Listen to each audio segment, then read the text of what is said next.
दोस्तों वीडियो में बात करेंगे कि जब संसद में आवाज नहीं सुनी गई, ओम बिरला ने गुस्से में कार्यवाही स्थगित कर दी, तो उसके बाद राहुल गांधी ने स्पीकर के कमरे में घुसकर क्या सुना दिया और ओम बिरला ने क्या जवाब दिया, पूरी कहानी आपको बताते हैं।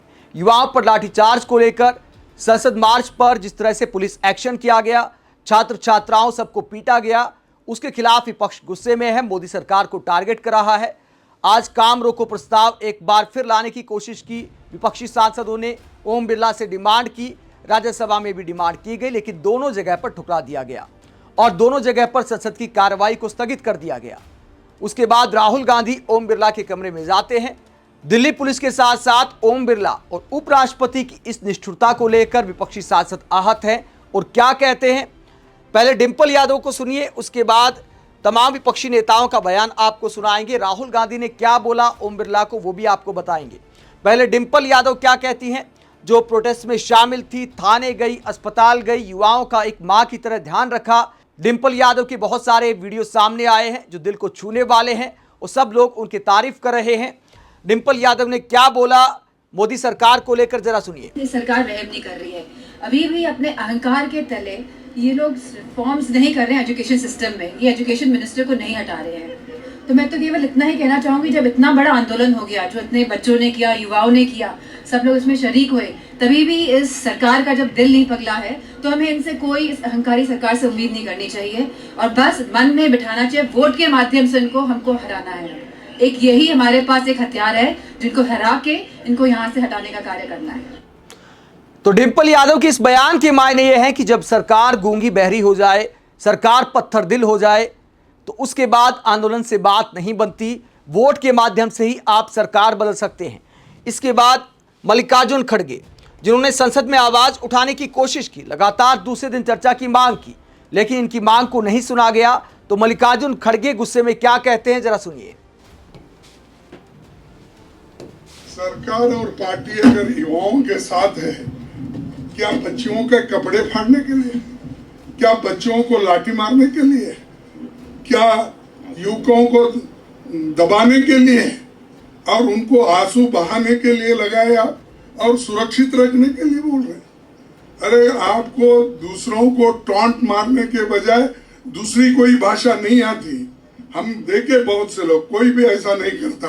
और एक प्राइम मिनिस्टर जी जो है खुद सबको डराने की कोशिश करते हैं, तो हम डरने वाले नहीं।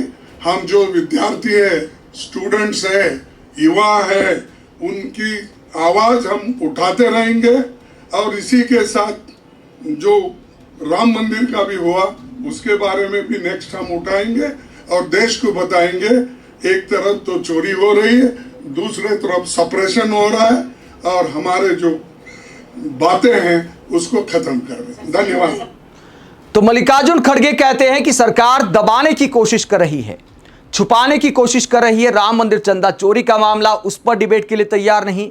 छात्रों को, छात्राओं को जिस तरह पीटा गया, उसे लेकर मल्लिकार्जुन खड़गे संसद में आवाज उठाना चाहते थे, लेकिन मोदी सरकार ने अनदेखा कर दिया। वहीं प्रियंका गांधी क्या कहती है इस पूरे मसले पर, जरा सुनिए। देखिए, हम राहुल जी लगातार इस मुद्दे को उठा रहे हैं काफी समय से, ये कोई नया मुद्दा नहीं है, लेकिन इशू ये है कि ये बार बार हो रहा है और इस पर कोई कार्रवाई नहीं होती है। मुझे याद है जब मैं यूपी में काम कर रही थी, तो जो पेपर लीक हो रहे थे वो एक दो जो एकदम जो नीचे वाले अधिकारी हैं उनको आपने अरेस्ट कर लिया या 2 मिनट के लिए, 2 दिनों के लिए रख लिया थाने में, उसके बाद बात वहीं पे रुक जाती है। किसी पर कार्रवाई नहीं हुई है, किसी पर कोई ठोस कार्रवाई नहीं हुई।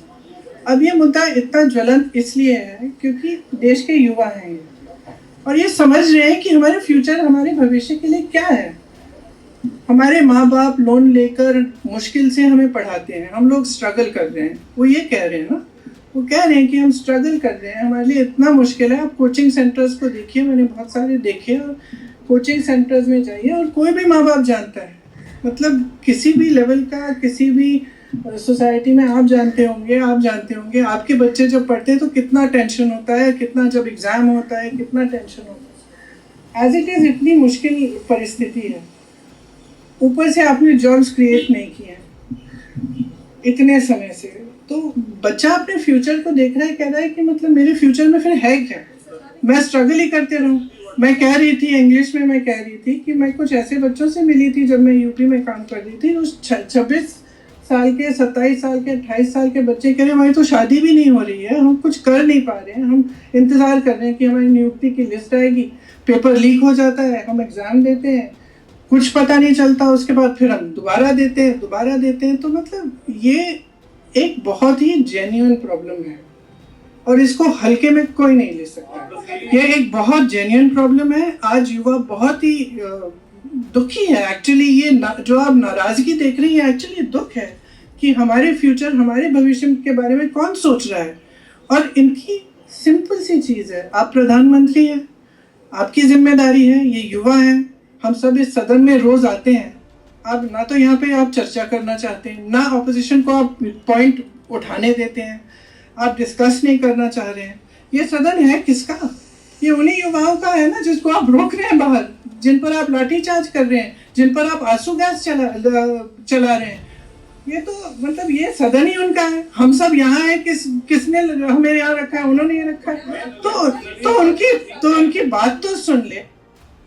तो प्रियंका गांधी यहां पर सवाल उठाती हैं कि जब संसद में किसी कानून के हिसाब से, नियम के हिसाब से आप लाठियां खाते युवाओं की बात नहीं रख सकते, पेपर लीक की बात नहीं रख सकते, बेरोजगारी की बात नहीं रख सकते, पुलिस ने जो एक्शन लिया उसकी बात नहीं रख सकते, फिर संसद आखिरकार किसके लिए है? संसद में जो खास प्रावधान बनाए गए हैं कि अचानक कोई बड़ा मुद्दा आ जाए तो काम रोको प्रस्ताव के तहत भी चर्चा हो सकती है, तो वो नियम आखिरकार किसके लिए बनाए गए हैं? इतनी बड़ी बड़ी घटनाएं हो जाती हैं, लेकिन मोदी सरकार कभी भी विपक्षी सांसदों की बात नहीं मानती।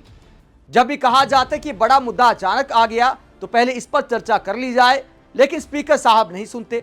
उसके बाद आज क्या सीन होता है, राहुल गांधी और विपक्षी नेता स्पीकर साहब के कमरे में जाते हैं। जब पहले वो प्रश्नकाल में बात नहीं सुनते तो राहुल गांधी और विपक्षी प्रतिनिधिमंडल जाता है ओम बिरला से मुलाकात करने। ये तमाम सांसद आप देख सकते हैं। उसके बाद ओम बिरला को क्या बोलते हैं राहुल गांधी? स्पीकर के पास गए हम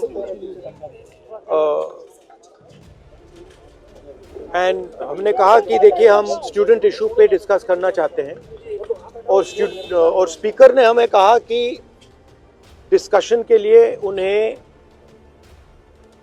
सरकार से पूछना है। मतलब आप समझिए, speaker is telling us that to debate in parliament he has to take permission from the government. He is openly telling us that. ठीक है, देखिए इशू स्टूडेंट्स की है, यूथ के फ्यूचर की है, और ये जो किया जा रहा है, लोगों को मारा जा रहा है, पीटा जा रहा है, this is completely un Indian. Modi ji has not even apologized for what has happened yesterday. Now, ये जो युवा हैं, ये एजुकेशन सिस्टम के बारे में, टेस्टिंग सिस्टम के बारे में प्रोटेस्ट कर रहे हैं। पूरा देश जानता है कि education system, testing system is broken. It has ceased to exist. Testing system has been hollowed out by termites. That is all they're saying. Nothing wrong with it. We've been saying it. I've been doing presentation after presentation about this. Why is the Prime Minister silent? What is the reason? He should apologize to the students and he should stop this nonsense of police people thrashing students. This is completely wrong. तो राहुल गांधी कहते हैं कि परीक्षा व्यवस्था हो या देश की शिक्षा व्यवस्था हो, सब बर्बाद हो चुका है और इसी पर युवा बात करना चाहते हैं, सरकार से जवाबदेही मांग रहे हैं, लेकिन सरकार बात सुनने को तैयार नहीं है। विपक्षी सांसद लगातार इस सत्र में इस मुद्दे को उठाएंगे और इस बात की बहुत कम उम्मीद है कि सरकार जल्द से चर्चा के लिए तैयार होगी। सरकार के पास अपने तर्क हैं। कल युवाओं के मार्च के बाद मैं संसदीय कार्य मंत्री को सुन रहा था, उन्होंने कहा कि देखिए हमने इतने कदम तो उठा दिए, इतने लोगों को गिरफ्तार किया गया, ये कर दिया, वो कर दिया, लेकिन जवाबदेही तय क्यों नहीं होती? क्या मोदी सरकार के मंत्री किसी जवाबदेही से परे हो गए हैं? सरकार का अहंकार यही सवाल उठाता है। आप क्या सोचते हैं? कमेंट बॉक्स में अपनी राय जरूर दें, साथ ही चैनल को सब्सक्राइब भी करें। नमस्कार।